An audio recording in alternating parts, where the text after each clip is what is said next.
Hi dear student, कैसे हो सब लोग।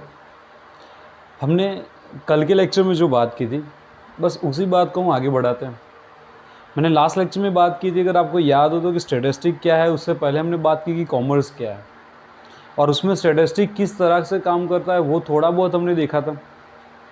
आज हम लोग स्टैटिस्टिक की ही बात करेंगे और उसे देखेंगे कि ये कैसे डेवलप हुआ।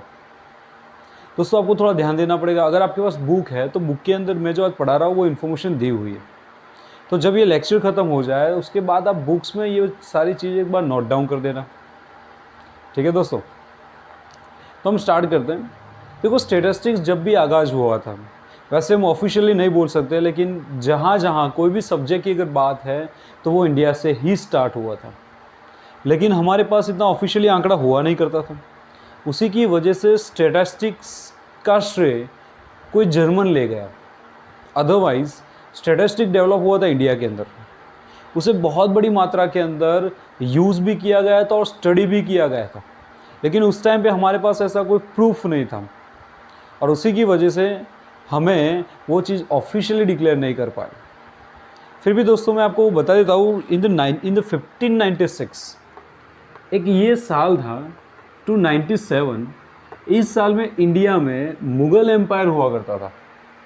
जब मुग़ल एम्पायर था तो उस टाइम पे स्टेट के पीपल्स की काउंटिंग, मेल फीमेल का काउंटिंग, उस टाइम पे कोई बीमारी अगर हो तो बीमार लोगों का काउंटिंग करना, बच्चों का काउंटिंग करना, बूढ़ों का काउंटिंग करना, ये इन द 1596 और 97 में हुआ था। मुग़ल एम्पायर के टाइम पे ये सारा एक स्टडी करने के बाद उन लोगों से टैक्स लिया जाता था और उसी के हिसाब से उन लोगों को डेवलपमेंट पॉलिसी दी जाती थी। तो ये फर्स्ट टाइम पूरी दुनिया में स्टैटिस्टिक यूज़ यहाँ पे हुआ था। लेकिन मैंने बोला ना दोस्तों, उस टाइम पे हमारे पास ऐसा कोई ऑफिशियल डेटा नहीं हुआ करता था और उसकी वजह से हमारा नाम स्टैटिस्टिक में पहला इसलिए नहीं आया क्योंकि हमारे पास डेटा नहीं था। अच्छा, लेकिन फिर भी दोस्तों, ये बंदा कौन था, कहाँ पे उसने यूज़ किया था, वो मैं आपको पहले बता देता हूँ। इन द 1596 और 97 में अबुल फजल करके एक बंदा था जो मुग़ल एम्पायर के टाइम पे काम करता था। उसने एक बुक लिखी थी, शायद आपने उसका बुक का नाम सुना हुआ है, आईन अकबरी।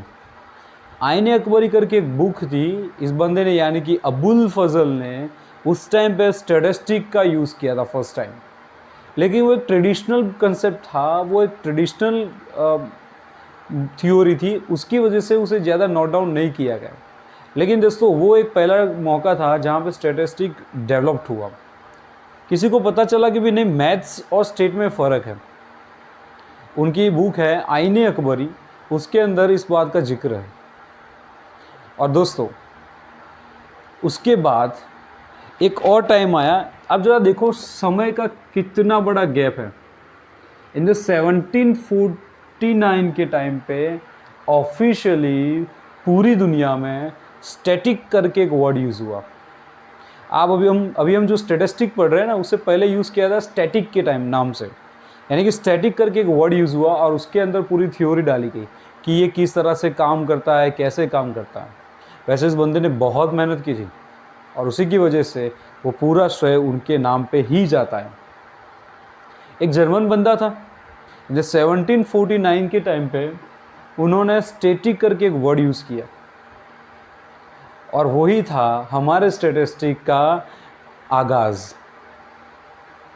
फिर उसके बाद तो बहुत सारा डेवलपमेंट हुआ, लेकिन ये 1749 पे जिस बंदे ने स्टैटिक वर्ड यूज़ किया था उस बंदे का नाम था गॉटफ्रीड एकेनवॉल। दोस्तों ये नाम याद रखना है, इसलिए मैंने उसे रुक के बोला है। क्या नाम था? गॉटफ्रीड एकेनवॉल। ये गॉटफ्रीड एकेनवॉल थे जिन्होंने स्टैटिस्टिक इन द 1749 में यूज़ किया और यही बंदा था जिन्होंने स्टैटिस्टिक की नींव रखी, एक पिल्लर रखा और फिर स्टैटिस्टिक का डेवलपमेंट होता गया। दोस्तों स्टैटिस्टिक का जो ऑफिशियल ऑर्गेनाइजेशन था या कोई एक बहुत बड़ा सा संगठन था तो वो लंदन के अंदर डेवलप्ड हुआ था। जिस टाइम पे ये डेवलपमेंट हुआ उस टाइम पे शायद ही कोई लोग जानते होंगे कि स्टैटिस्टिक को वर्क कैसे करते हैं। सो दोस्तों जब ये डेवलप्ड हुआ इन द 1797 के टाइम पे इंस्टीट्यूशन ऑफ स्टैटिस्टिक ऑर्गेनाइजेशन करके नाम था ISO। उस टाइम पे ये इंस्टीट्यूशन डाली गई थी ठीक है।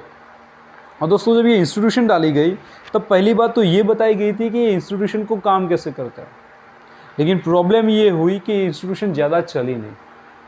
हाँ, लेकिन ये 1797 के अंदर इस इंस्टीट्यूशन से रिलेटेड काम एनसाइक्लोपीडिया ऑफ बिकनर में, एनसाइक्लोपीडिया ऑफ ब्रिटेनर में इसे पब्लिश किया गया।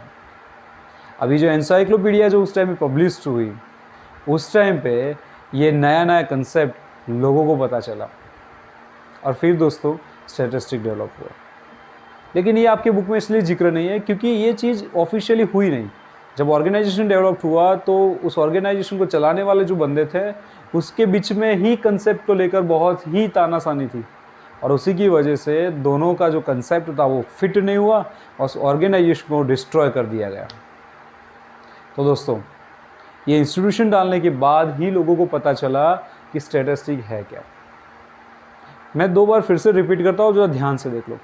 इंडिया में मुग़ल एम्पायर के टाइम पे 1596 और 97 के टाइम पे अबुल फजल ने अपनी बुक आइनरी अकबरी में स्टैटिस्टिक का यूज़ किया था। वैसे पूरी दुनिया में ऑफिशियली स्टैटिक करके एक वर्ड आया जो गॉडफ्री डेकेनवॉल ने 1749 के टाइम पे डेवलप किया और यहाँ से स्टैटिस्टिक डेवलप हुआ। 1797 के अंदर एक इंस्टीट्यूशन डाली गई थी लेकिन वो इतना ज़्यादा सक्सेसफुल नहीं हुई। हाँ, लेकिन उसकी वजह से एनसाइक्लोपीडिया ऑफ ब्रिटेन में उसका नाम पब्लिश हुआ और दोस्तों वहाँ से लोगों को पता चला कि स्टैटिस्टिक है क्या। और यही एक टाइम था जहाँ से स्टैटिस्टिक आगाज़ हुआ। दोस्तों मैंने ये थोड़ी बहुत हिस्ट्री बताई, इसकी और भी लंबी हिस्ट्री है लेकिन मैं वो फिर कोई सेशन में बताऊंगा। पहले तो हमें ये जानना है कि ये स्टैटिस्टिक है क्या, क्योंकि बिना आप वो जाने किसने ढूंढा है, क्यों ढूंढा है, कैसे ढूंढा है, वो जानकर क्या करेंगे। तो हम लोग पहले वो देख लेते हैं कि स्टैटिस्टिक है क्या। दोस्तों मैंने लास्ट लेक्चर के अंदर यानी हमारे फर्स्ट लेक्चर के अंदर मैंने स्टैटिस्टिक की डेफिनेशन आपको बताई थी, वो हम पहले रिपीट करते हैं। Statistic is a science in which a deal with collecting, analysis and interpretation of numerical data। यानी स्टैटिस्टिक एक ऐसा साइंस है जिसमें माही इंफॉर्मेशन को कलेक्ट करना है, उसका एनालिसिस करना है एंड देन उसका इंटरप्रिटेशन करना है। अब मैं आपको एग्जांपल लेकर हम लोग समझते हैं। मान लो हमारी जो स्कूल है ना, महसाना की बहुत बड़ी स्कूल है हमारी, उस स्कूल के अंदर मान लो अभी 1000 स्टूडेंट्स स्टडी कर रहे हैं, ठीक है। मान लो कि टोटल 1000 स्टूडेंट्स है हमारे स्कूल में स्टडी कर रहे हैं। अब इतनी बड़ी स्ट्रेंथ में जो स्टूडेंट्स स्टडी कर रहे हैं तो ऑब्वियसली उसका डेटा भी हमारे पास होना चाहिए। तो स्कूल के पास किस तरह का डेटा होता है, तो जब आप लोग स्कूल में एडमिशन लेने जाओगे तो स्कूल वाले कुछ फॉर्म फिलअप करवाएंगे। तो this is the collecting the data, यानी हमारे चैप्टर का नाम है, this is our first chapter, collection of data. यानी पहले स्कूल वाले क्या करेंगे, इस डेटा को कलेक्ट करेंगे। तो कलेक्ट किया, मान लो 1000 स्टूडेंट्स है, उसमें से आधे बॉयज़ हैं और आधे गर्ल्स हैं, ठीक है फ्रेंड। यानी ये हो गया कलेक्शन ऑफ डेटा। फिर हमने एनालिसिस किया, अभी पता चला इसमें से आधे स्टूडेंट्स जो है वो गाँव से आते हैं, आधे स्टूडेंट्स सिटी से आते हैं, कई स्टूडेंट्स अपनी प्राइवेट व्हीकल में आते हैं यानी कि अपने खुद के व्हीकल में आते हैं, कई स्टूडेंट्स स्कूल बस से आते हैं, कई स्टूडेंट्स ऐसे जो रिक्शों से आते हैं। तो ये हो गया एनालिसिस ऑफ द डेटा, ठीक है। तो एनालिसिस के साथ साथ हमने देख लिया कि स्टूडेंट्स कई लोग गांव से आते हैं, कई लोग सिटी से आते हैं। तो दोस्तों कलेक्शन होने के बाद एनालिसिस हुआ, फिर इंटरप्रिटेशन। फिर हमें पता चला कि गाँव से आने वाले बच्चे बहुत कम है, ज़्यादातर सारे सिटी से बिलोंग कर रहे हैं। तो यानी इस इंफॉर्मेशन, इस कलेक्शन, एनालिसिस और इंटरप्रिटेशन से ये पता चला कि भाई हमारे स्कूल में जो स्टूडेंट्स है वो सारे के सारे कहाँ से आते हैं, सिटी से बिलोंग कर रहे हैं। तो this is the one type of दोस्तों एनालिसिस एंड इंटरप्रिटेशन। एक और एग्जांपल लेते हैं। अभी कोरोना चल रहा है दोस्तों, और शायद ये सुन के भी हम लोग पक गए कि क्या किसी को कॉल करे तो भी कोरोना, न्यूज़पेपर खोले तो भी वही, चैनल्स खोले न्यूज़ चैनल तो भी वही आ रहा है, हमारे सर्कल में भी वही डिस्कस हो रहा है। लेकिन ये गवर्नमेंट जब ये डेटा रिलीज़ करती है ना फ्रेंड्स, तो ये भी एक तरह का कलेक्शन, एनालिसिस एंड इंटरप्रिटेशन है। यानी कि कोई भी बंदा खांसी वाला है तो उसे कोरोना हो ऐसा ज़रूरी नहीं है। तो हमने खांसी वाले सारे लोगों को इकट्ठा कर लिया, this is the collection of the data. उस खांसे वाले लोगों को जब हमने कलेक्ट किया, फिर उसका हमने एनालिसिस करवाया कि इसमें से कितने लोग हैं जिनको कोरोना है, कितने को कोरोना नहीं है, और फिर उसका इंटरप्रिटेशन निकला एनालिसिस के बाद कि भी हमारे इस पूरे ग्रुप में 2 लोगों को ही कोरोना है। तो ये हो गया दोस्तों स्टैटिस्टिक। लेकिन ये स्टैटिस्टिक जितना आपको लग रहा है उतना नहीं है, ये बहुत वाइड है। एक्चुअली ये इंडिया के बजट से लेकर गाँव के पंचायत तक का काम है। यानी गवर्नमेंट जहाँ जहाँ पे खर्च करती है वहाँ पहले स्टैटिस्टिक मंगवाती है, पहले डेटा मंगवाया जाता है, बाद में उसके हिसाब से सारी चीज़ें होती है। यानी हमारी पूरी इंडियन गवर्नमेंट जो है, या नॉट ओनली इंडियन गवर्नमेंट, दुनिया की किसी भी गवर्नमेंट को अगर काम करना है तो पहले उसके पास डेटा होना चाहिए। जैसे आज हम मान लो कि हमारे इंडिया में पॉपुलेशन कितना है, तो कोई भी बोल देगा 1.21 करोड़ है ना टोटल, उतना कुछ हमारे पास स्ट्रेंथ है। और हो सकता है थोड़े साल के अंदर we are on first position of the population, ठीक है। लेकिन दोस्तों ये सारा डेटा जो कलेक्शन हो रहा है ना, वो ही तो स्टैटिस्टिक है। ये बहुत बड़ा एग्जाम्पल है कि जब सेंसस काउंटिंग होता है, जब पॉपुलेशन काउंटिंग होता है ना दोस्तों, तो वो एक स्टैटिस्टिक का सबसे बड़ा पार्ट है। क्योंकि उसमें सिर्फ इंसानों की काउंटिंग नहीं होती, ये भी देखा जाता है कि उसमें कितने लोग गरीब है, कितने लोग रोजगार ले रहे हैं, कितने लोग हैं जो अभी भी अनएम्प्लॉयड है, कितने लोग लिटरेट है, कितने लोग इलिटरेट है, कितने लोग हैं जो गांव में रहते हैं, कितने लोग हैं जो भी सिटी में रहते हैं, अर्बन एरिया में रहते हैं। ये सारा एनालिसिस होता है। उसमें महसाना का पॉपुलेशन कितना है, अहमदाबाद का पॉपुलेशन कितना है, गुजरात का पॉपुलेशन कितना है, ये सारी चीज़ें स्टडी होती है। इवन दो फ्रेंड्स कौन सी कास्ट के कितने लोग हैं वो भी देखा जाता है। कितने लोग हैंडीकैप है, कितने लोग आर्मी में काम कर रहे हैं, कितने लोग टीचर है, कितने प्राइवेट में काम कर रहे हैं, ये सारी चीज़ें जब पॉपुलेशन काउंटिंग होता है तब होता है। तो ये बहुत बड़ा सा एग्जाम्पल है ऑफ आर स्टैटिस्टिक। अब क्वेश्चन ये आता है सर कि अगर ये डेटा कलेक्ट तो कर लिया, उसका करेंगे क्या। मैं एक एग्जाम्पल देता हूँ। दोस्तों मान लो महसाना के अंदर आपको ऐसे बहुत सारे स्टोर मिलेंगे जो रिटेल बिजनेस कर रहे हैं, और ऐसे भी आपको मॉल मिलेंगे जो होलसेल का काम करते हैं। तो अब ये लोग जो है उनका प्रॉफिट मार्जिन का जो स्टडी है ना दोस्तों, ये भी स्टैटिस्टिक में होता है। यानी कॉमर्स के अंदर किसी भी तरह का एनालिसिस करना है, मेरे वर्ड्स ध्यान से सुनो दोस्तों, स्टैटिस्टिक और कॉमर्स।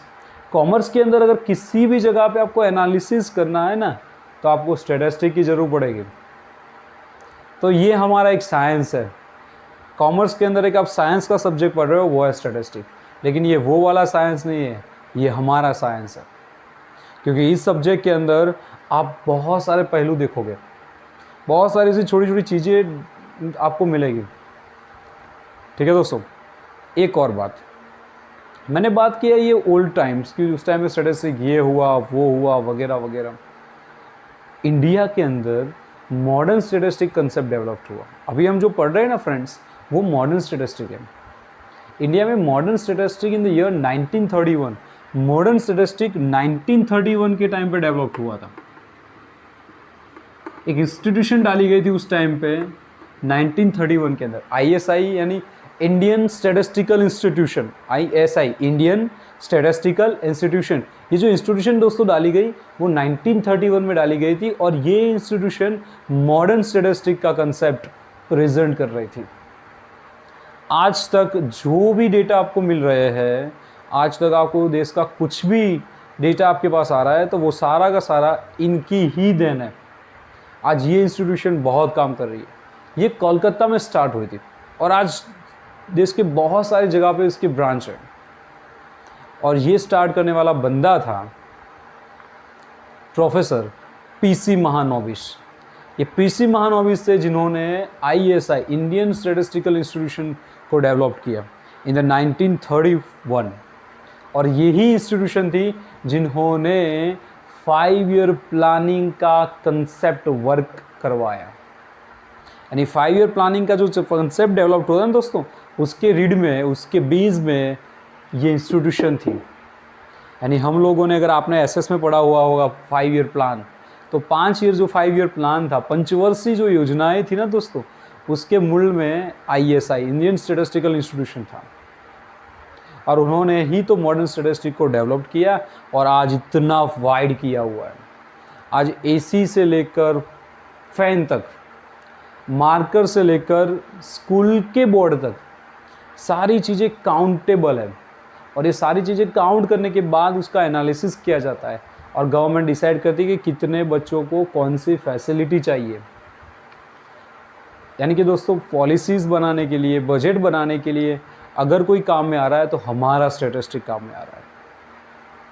अगर मान लो स्टैटिस्टिक ही नहीं हुआ करता तो हमारे पास कोई एनालिसिस जैसी कोई चीज़ ही ना होती। तो दोस्तों, आज मैंने जो डिस्कस किया है वो इसलिए इतना रखा गया है क्योंकि इसके बाद का जो डिस्कशन है वो तभी आपको समझ में आ जाएगा जब आप प्रैक्टिकली समझोगे।